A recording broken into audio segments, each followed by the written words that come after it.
তো হাই বন্ধুরা, আজকে অনেকটা বেলা থেকেই ব্লগটা স্টার্ট করছি। দেখতে পাচ্ছ 12টা 7 বাজে, আর দেখতে পাচ্ছ বাইরে প্রচণ্ড বৃষ্টি হচ্ছে।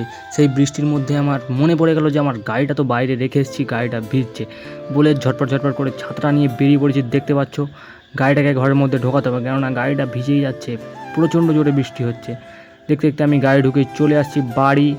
দেখতে দেখতে হয়ে গেল দুপুরবেলা একটা ভাড়া চলে এলো। ঝটপট করে রেডি হয়ে ঝটপট করে আমি গাড়ি নিয়ে বেরিয়ে পড়লাম। দেখতে পাচ্ছ ফাইনালি আমি গাড়ি নিয়ে বেরিয়েই পড়েছি।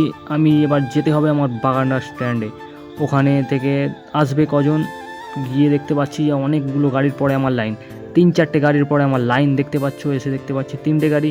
তারপর দেখতে দেখতে হয়ে গেল আমার লাইন থেকে প্যাসেঞ্জার নিয়ে আমি ভেতর দিকে লাভিয়ে আবার বাগানটার দিকে উদ্দেশ্যে চলে গেলাম। দেখতে দেখতে বাগানটা চলে এলাম। দেখতে দেখতে হয়ে গেল সন্ধেবেলা আমার বন্ধুর দোকানে চলে এলাম। দেখতে দেখতে হয়ে গেল শেষ খেপ। তো দেখতে দেখতে চলে এলাম আমি বাড়ি। আজকের মতো বাই বাই, দেখা হবে পরের ভিডিও।